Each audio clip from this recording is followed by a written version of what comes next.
Welcome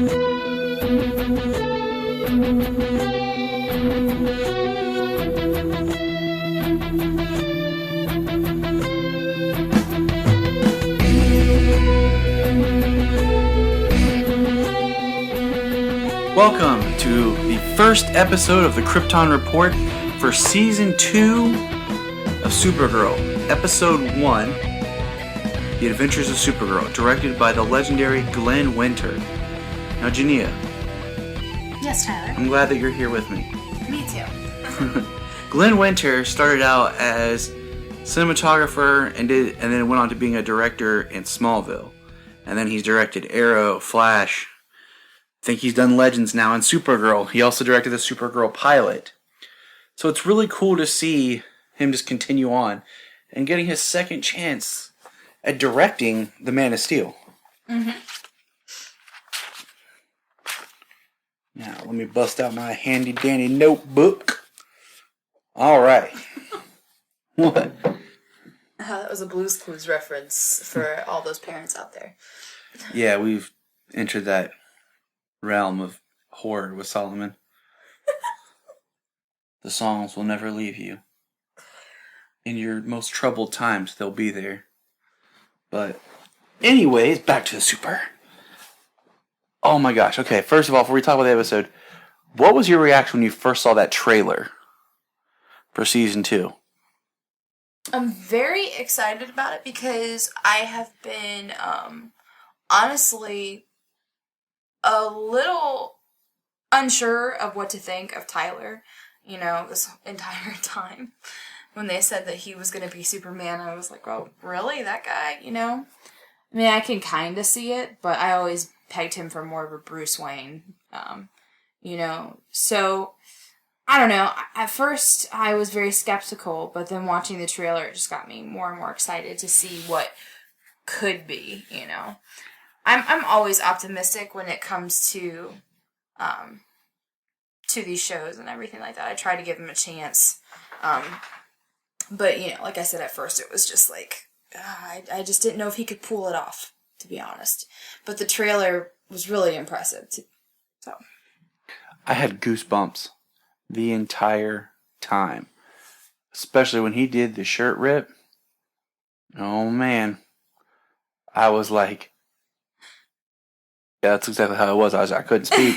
I was like, let's watch that again, Solo. That's like the number one iconic thing that you look for in every Superman film or feature or episode. That's like your number one thing. Yeah.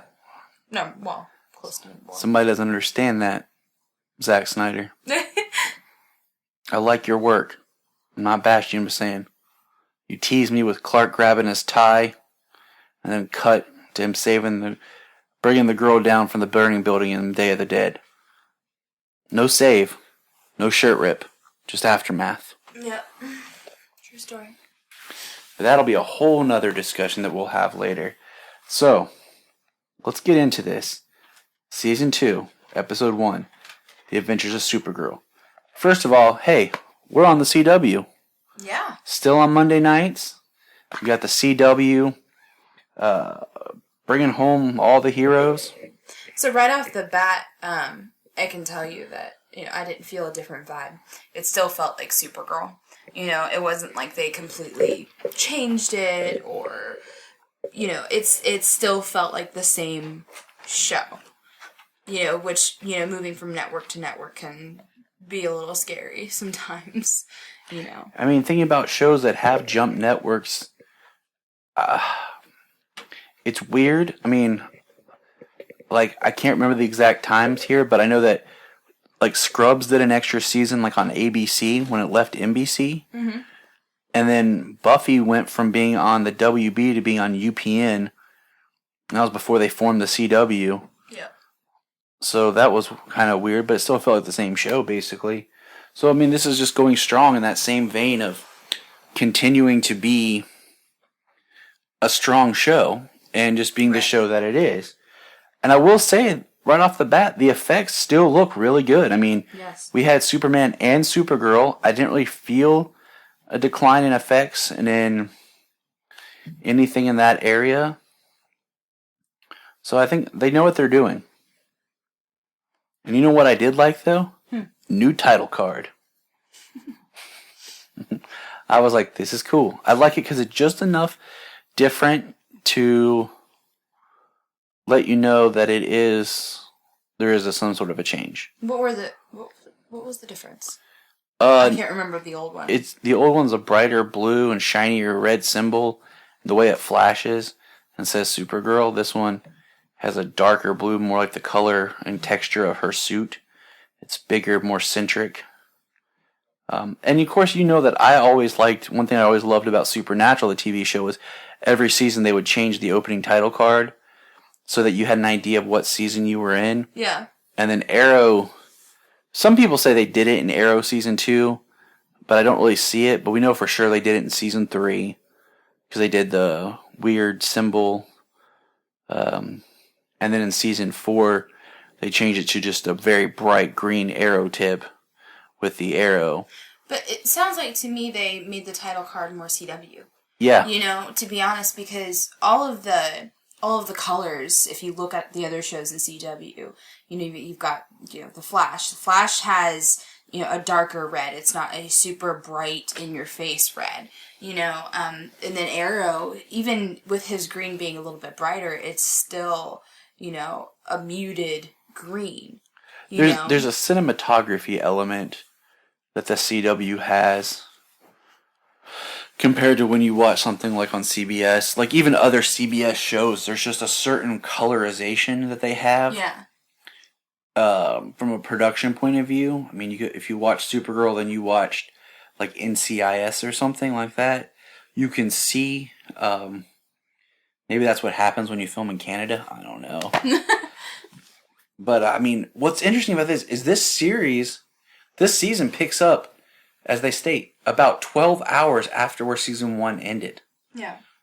So it's not like in Flash, when it started this season, it said 3 months ago. Arrow talks about being months ago. Right. And stuff like that. Like this is just, here we go. Just hop, skip, and a beat away. Right.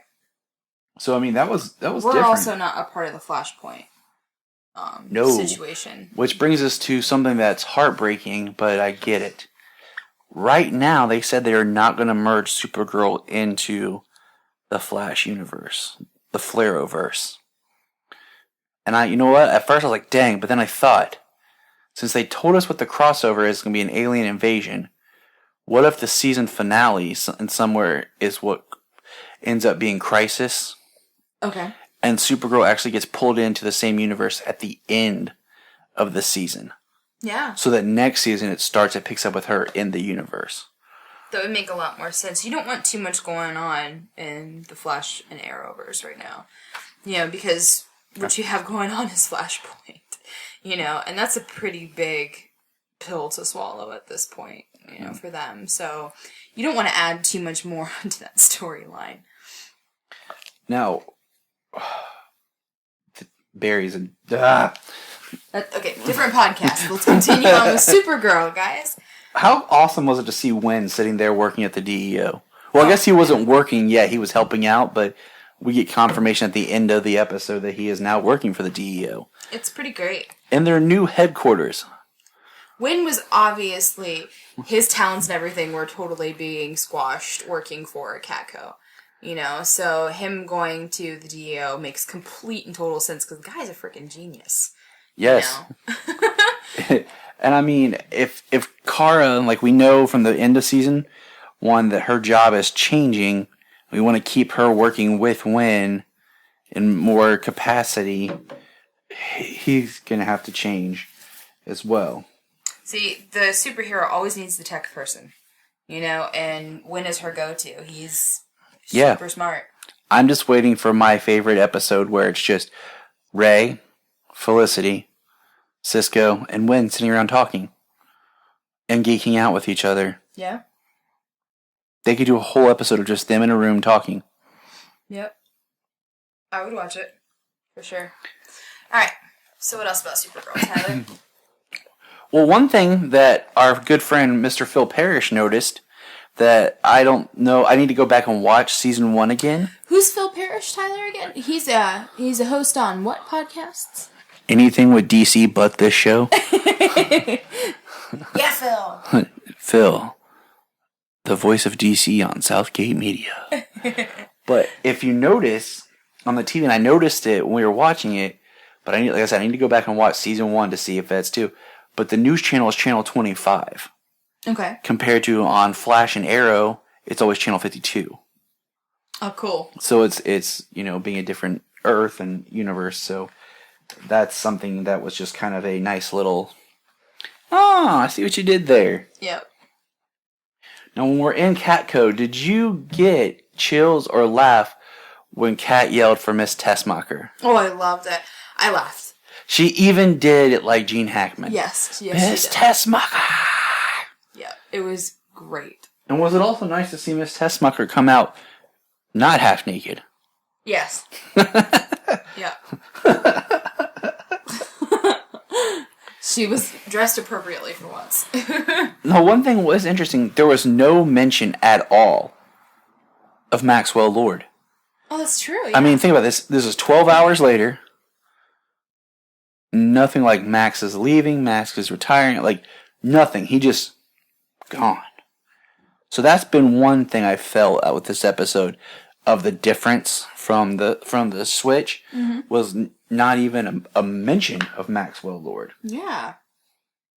But we do get a new billionaire person. Yes. Miss Lena Luthor. Lena Luthor. Jania had fun with this, trying to remember all the LLs. Lena, Lois, Lana, Lucy. Lucy, yes. Gosh. If we want to get Smallville in here, we got Lucas, Lionel, Lachlan. Yep. Lex, obviously. Yeah, obviously. Lutessa. Yeah. And then, Lillian. And then, do they ever say Lana's parents? Yeah, they do, but I can't remember right now. But anyways. A lot of L's. La la la la. So we got Lena, and it's interesting because she even says, like, she's adopted. Yeah. So that's really cool as a character point of view, because, not to always call back to Smallville, but they always talk about Luthor blood, and Luthor being poisoned. Well, this is kind of the nature versus nurture look at, she was raised in the Luthors, but she's not a Luthor by blood. Like, what differences does she have? And so far, by this episode, she's not villainous. Right, and she's totally trying to prove herself right now. She's trying to prove herself to the community, and she seems to be trying to prove herself, to the media as well, that she's not really a Luthor, as in the way of that we see Lex Luthor. We get a callback to Lex a couple times. He's in prison. We also get, I don't know if you picked up on this the first time, but when Lena gets in the helicopter, she says, I know statistically speaking it's the safest way to travel, which is straight from Superman the movie and then called back to in Superman Returns. And I like the idea that she wants to change the company to L-Corp to drop the Luthor. Right.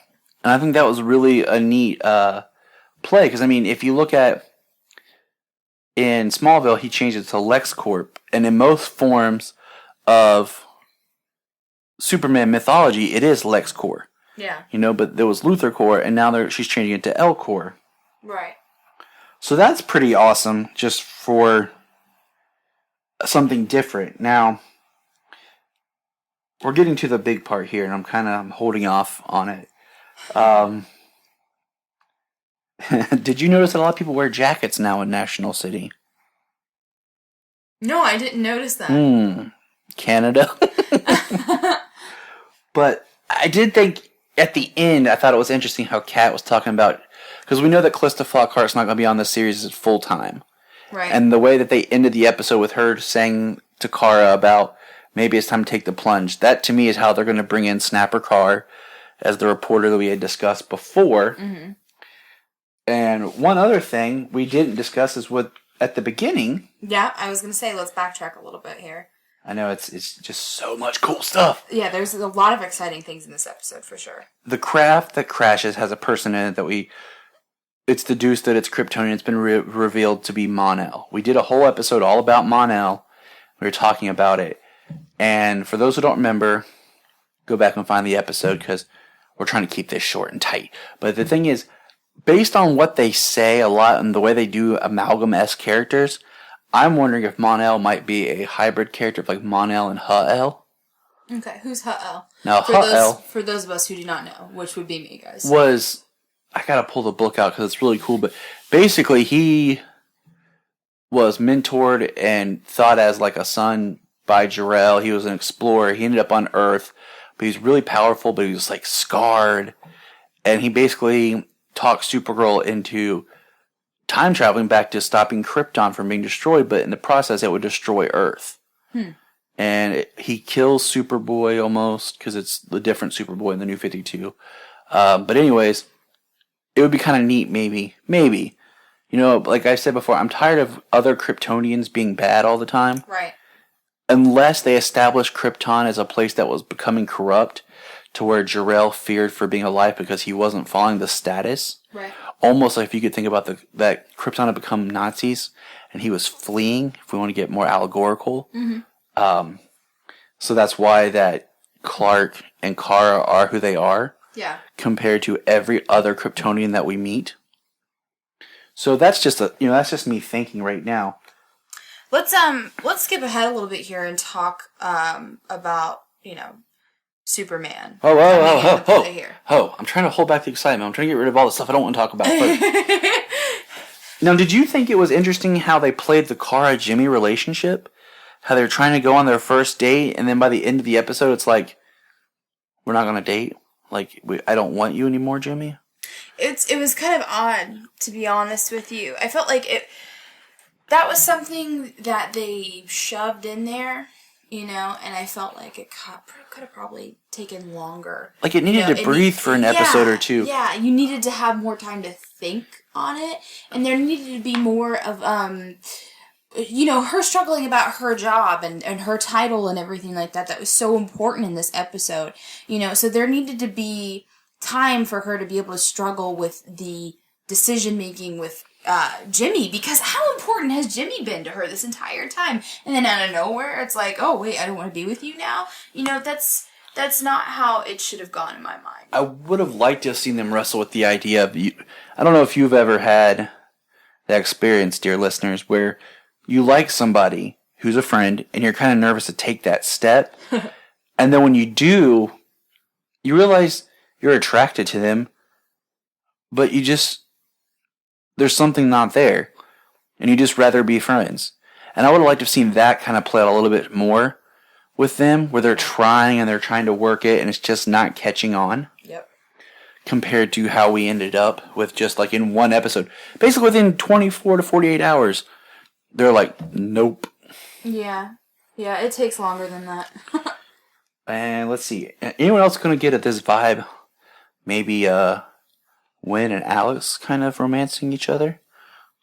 Just saying. Am I the only one? I guess so.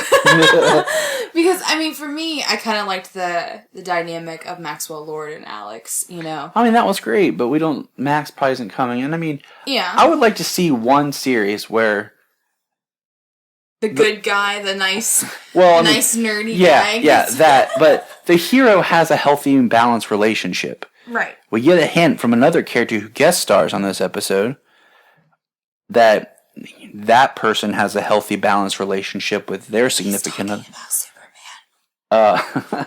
So, and I guess, do you think we'll ever see Lucy again? You think she might pop up? I'm sure she will.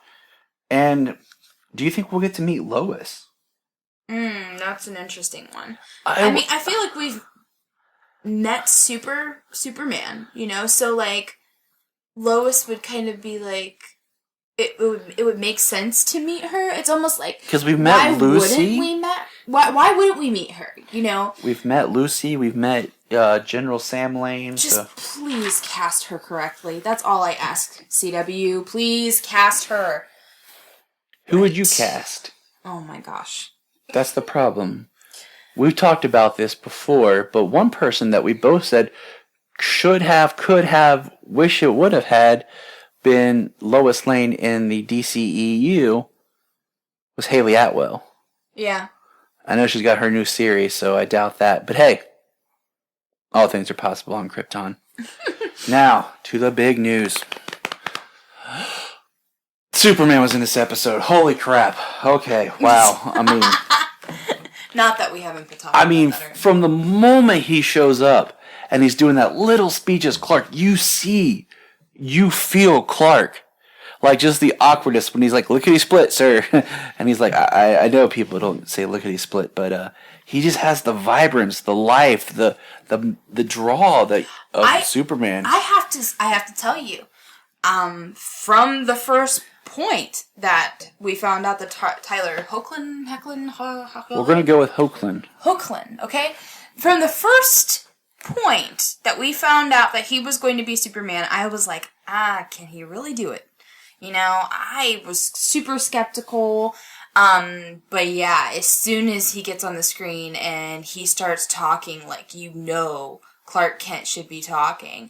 And he has really harsh features, okay? Which is part of the problem that I had in my mind, you know? Like, I'm like, his features are just too rough. Superman's got more of this, boy next door, obviously extremely better looking than average boy next doors, but you know what I mean? Like, it's this sweet face, and it's like, he doesn't look hard at any point in time. But Tyler definitely has like this angrier looking face, but he's so good. He's so good because he's able to soften his features enough to become Clark Kent. And it totally blew me out of the water because I've seen him in Teen Wolf and I've seen him in, what was that other show? I'm totally blanking right now. Okay, I saw him in something else too. And and both of those times that I've seen him act, he's just been a really rough looking guy. And obviously those the Teen Wolf character definitely called for it, So it was just such a refreshing thing to be able to see the dynamic, that he was able to bring in as Clark Kent and as Superman. It's great. It was the best Superman Clark Kent combo since Christopher Reeve. Yeah. I mean, just pulling off the duality characters, giving a strong performance on both fronts. Because to be fair, we haven't really seen that in the movie universe, the cinematic universe as of yet. And we'll get there. We got a little bit to talk about. Yeah, that's true. That's another podcast. Seeing the suit in action, I really like the blue in his suit, the what it looks like, the way it moves. The belt, I think, is a little puffy and unnecessary. Yeah. I still think the boots are a little clunky. I like the cape. I don't like the cape. Really, I do. I like where it comes off his shoulders, and yeah, I like the cape. But I like his symbol and the way it's done. But I do really like I said, I do really like the blue in his suit. But it's a good blue. How great was you see him fly, him and Kara together. Then when they land, and just the way he's like, I usually say hi. He goes, me too. He just has that I'm happy, I'm hopeful feel that you want from Superman. Now, if I'm not correct, this is the first time live action, right, that we've seen Superman and Supergirl together. Yes. Yeah. I mean... So it's a pretty historic moment, really, if you think about it, for the characters together. It is. I mean, we've seen, Clark with his cousin on Smallville, but neither were really Superman or Supergirl. Correct. And Christopher Reeve was supposed to appear in Supergirl the movie, but I can't remember exactly why he was unable to. But there's that callback of him with the poster in Lucy's room. Yeah. But yeah, this is the first time we see them in action together. Yeah. And it's amazing. I mean, it really is. That scene where he flies into the DEO and lands, and just how everyone just turns and has this awe factor. But it's amazing because he automatically has that humble spirit, where he's just like, hey guys, Yeah, he starts shaking hands and being nice and friendly. I mean, thanks for doing the work you're doing with our country, And I love when he meets the family on bikes. he's the total package, honestly. I'm blown away by the writing of this character. Because I was concerned about it, to be honest, so. I love when he does the rescue scene where he flew down and put his hands around and got shot by the bullets, and the family stands up and he does like a wink and flies off. Yes. And I know my favorite line in the whole entire thing. Which was what, Jania? We're moving back to Gotham. We're moving back to Gotham. Was he Batman? Yeah. Who would want to move back to Gotham? You got out. Have you seen the TV show? Yeah. What was it? It's a mad city. Yeah, right now it's a mad city. Murdered. But oh my gosh, I think it was interesting that it was him and John have a kind of like a beef because they found kryptonite together, the first meteorite that ever fell, and John kept it, and Superman wanted to destroy it. Mm-hmm. And he refuses to work with John because of that. John Jones. That's his real name. And then on Earth it's John Jones. That sounds like Americanized. His name is John. What are we going to call him? John. Okay. Okay. Sounds a little plain. It's okay. Here's my thing about that whole situation, and I said this to you. You know, basically, it kind of bugs me that Superman's like, you know, I don't want to work with you because you have kryptonite. When, in fact, you know, that's the one thing that can kill him. I get it. It's rare. Whatever. Right? But people, humans, you know, we work in the military and we work in the DEO in this universe, you know. But, you know, we're not offended by working around weapons and things that can kill us automatically or, you know, aliens that can kill us automatically. You know, so I kind of think it's a little bit of a double standard. And what I thought about was it comes from a point of fear, right, for Superman, because it's the one thing that can kill him and his cousin. And like being in a point where nothing harms you and can hurt you, to all of a sudden there's that one thing. I think it's a sense of fear, and you have to trust. Because the thing is, I mean, if someone's holding a gun, it's not being used, it doesn't hurt you. But if someone's holding a piece of kryptonite even near you, you're getting sick and weak and defenseless. And for someone who's grown up never having to worry and having to be, you know, defenseless, it's a huge, huge deal. Now, you know, I didn't say it was a strong point. I just said it was a point. No, it's a great point. I like the callbacks to, like, they tell us, like, this is already an established Superman. So we don't have to have an origin. We don't have to have him figuring out who he is. He's already Superman. Yeah, he totally knows who he is. I mean, and I like when Wynn calls back and says, when you stop the earthquake that Lex caused, you know, that's kind of a reference to Superman the movie. I mean, it doesn't mean it's canonical, but it just means, oh, that's cool. You know, that's a good throwback. So I loved the little lines here too with him and Kara. Like he said up, and she says and away.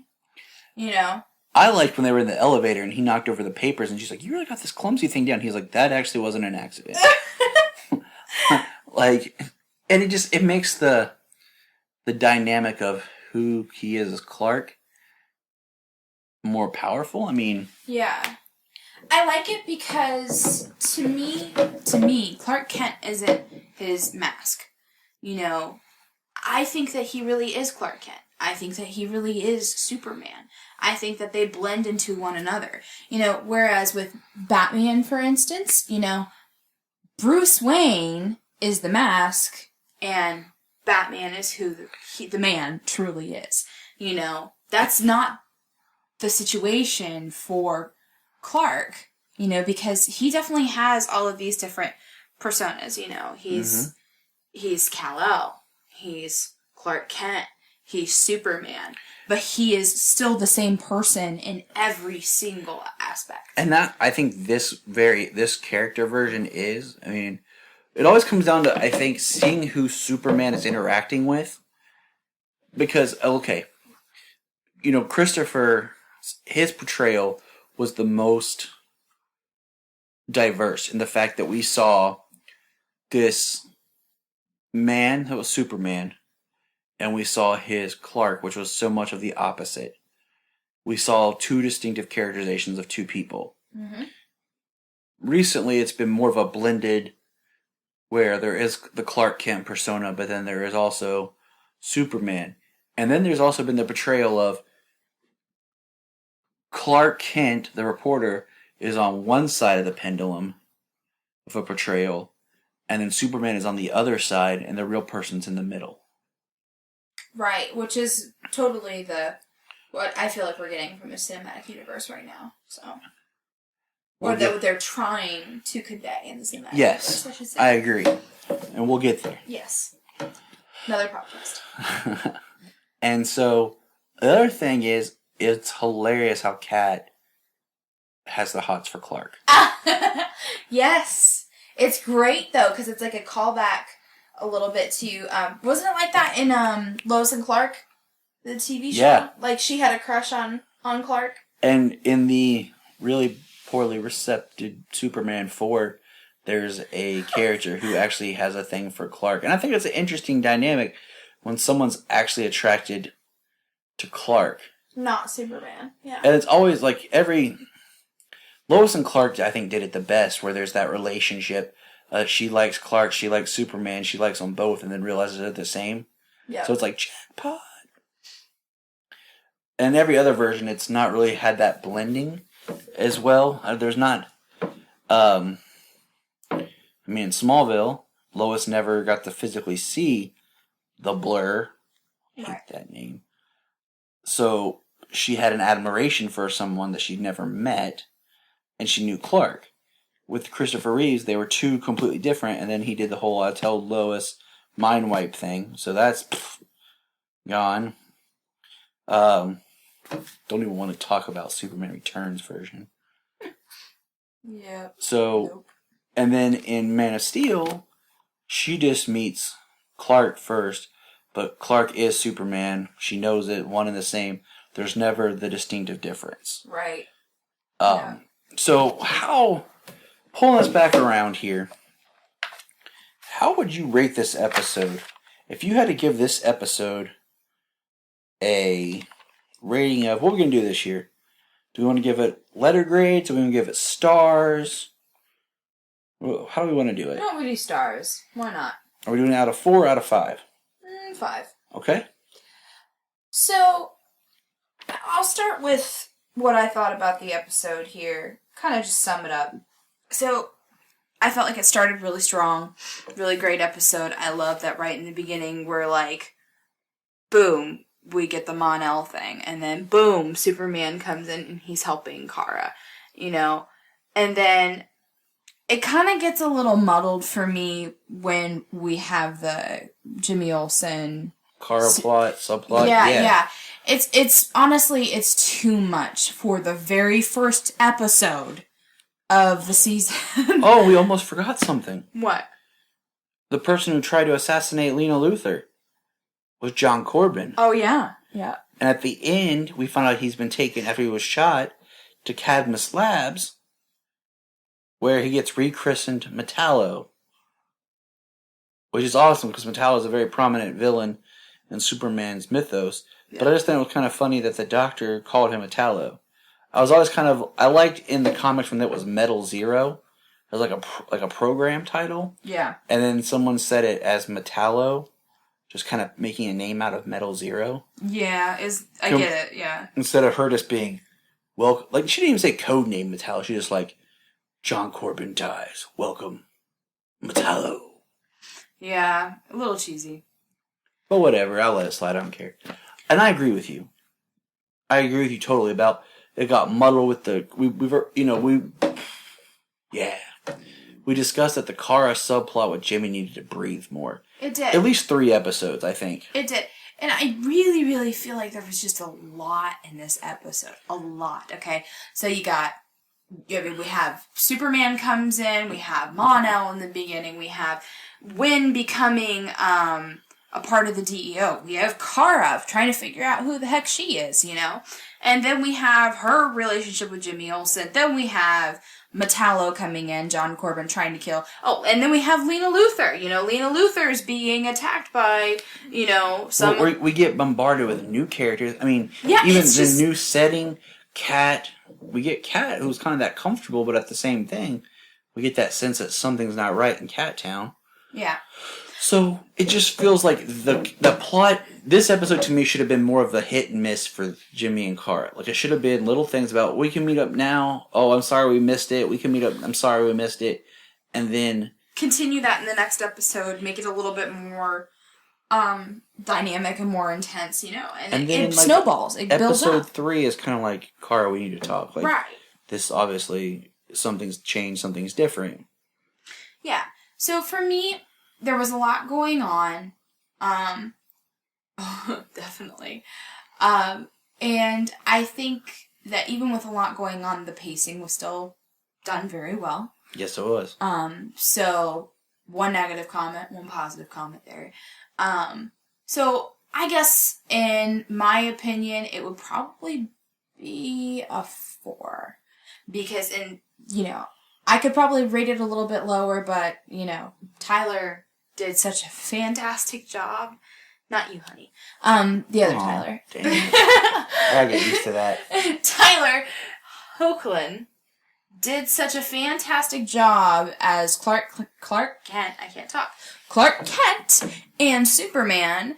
That I have to give it a better rating. I think it's a 4. See, and I'm gonna go 4.5. Ooh. Because I think if there wasn't that muddle with Jimmy and just the trying to throw a lot at us really quick, that it could have been a 5. Yeah. And I mean, everyone brought their A game. I loved the comment Wynn made. We forgot to mention this when he is like has all the questions for Superman, and he's like, "You're supposed to be 12 years older than her. You don't look it." And he's like, "Kryptonians age differently on Earth." Boom. Perfectly sums up why he's younger looking than what we think he should be. Right. I buy it. Works for me. Yep. I'm totally going with it. And of course, I think Melissa Benoist. Yep, we heard her say it. That's a good thing that we like about the CW is when the actors say, "Hey, this is Grant Gustin. Tune in for an all-new Flash." Or, "Hey, this is Stephen Amell. Hey, this is Jared Padalecki. Hey, this is Melissa Benoist." Boom. We can now we know how to say it properly. Yes. Yep. So she obviously did another fantastic job. Oh, and I do have to say one thing. I forgot to say this earlier, so I'm going to bring it up right now, awkwardly. In the scene with Lena Luthor being attacked by Metallo there kind of towards the end, and the building, L Corp, is falling down, Alex totally gets her moment to shine right there. And once again, I think she does a great job. I'm really pleased with her character. She's not an annoying character. She doesn't get in the way, and she holds her own, She can sit there and fight John Corbin, while Supergirl and Superman are trying to fix the building, and she completely is cool with that. She doesn't need their help. Alex is a great character. She's a good and I'm really liking where they develop. I even like that they make the drop. Superman says to her, Kara told me that Jeremiah might still be alive. If there's anything I can do, let me know. Okay. If it's possible, they're filming in Canada. Can I just get a behind-the-scenes photo of Dean Cain sitting with Tyler Hoechlin and Brandon Routh just happens to drop by? Just get them 3 together in a photo. Yeah. Yep. I mean, if we get that on screen, awesome. But just the behind the scenes, I would be happy. That's 3 Supermen. Yeah. Superman? Yeah, I don't know. But that sums up the episode. I think we have it covered. Now we're going to do something... What was your rating? You said 4.5? I said 4.5. Okay. Yeah. It's all good. In the hood. In the fortress. In the fortress, yes. We're going to do something a little different on the show. We are going to try to do this segment at the end after we talk about this news. what's been discussed, what's coming up, and there's a big one, and it's kind of controversial.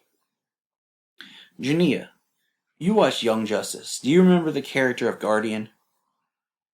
He had a shield. When we first meet him, he's at Cadmus Labs. He's being controlled, and then later we get an African American in the second season who's the new Guardian. I'm totally blanking on this character. Yeah. He's got the big shield. He's blue and gold. He has a gold helmet.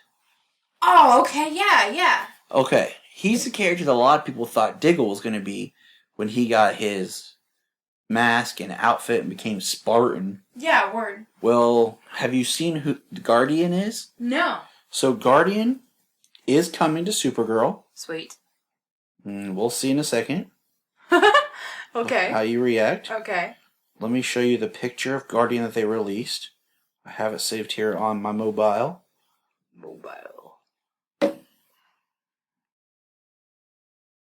Interesting costume. Mm-hmm. Yeah, nothing like I'm used to seeing. Who's the actor? Jimmy Olsen. Uh. Yeah. They're going to make Jimmy Olsen Guardian. Oh, yeah. Not sure how I feel about that, to be honest. Exactly. Because to me, Jimmy Olsen is Jimmy Olsen. Don't screw around with a character that's already solid and good. He doesn't need to be a superhero. He doesn't need to be a second character. He's already Jimmy Olsen. Yeah, he's Jimmy Olsen. Like, it would have made sense for Diggle to be Guardian. Totally, because Diggle wasn't a founded character before Arrow started, you know? So you could have basically made that character anything you wanted. I totally agree. Now, But Jimmy's way too iconic. Way too iconic to be something like that, in my opinion, personally. Exactly. And I would like to read a couple quotes that we have here from some of our listeners and fans from our Facebook. Ira Schwartz, when asked about the episode, says, "Another fantastic episode. Season 2 is going to be awesome." Agreed. Jessica Stover said, "I liked it. I'm really excited to see Metallo was introduced." And then I got a quote from our good man, Mr. Phil Parrish. Yeah, Phil. Phil said, "I really liked it. Henry Cavill isn't Superman. That was Superman. Closer that they've gotten to Christopher Reeve." Yeah. No, I totally agree with that. So that's some reactions that we have from our listeners. I do love Henry, I have to say, Phil, but yeah, I agree with you. He's not that iconic Superman that we really need. You know, I think Tyler does a great job. Once again, I think he does a great job. And once again, she's not talking about me. You do a great job, too. Aw, thanks, babe. You're welcome. So, I think that wraps up this episode right here. If you have any thoughts, any comments you'd like to share with us about Supergirl, the episode, and just, super anything, period. Anything you'd like to hear, even, Yeah, us discuss. We're always up for, we're going to do a special episode coming up.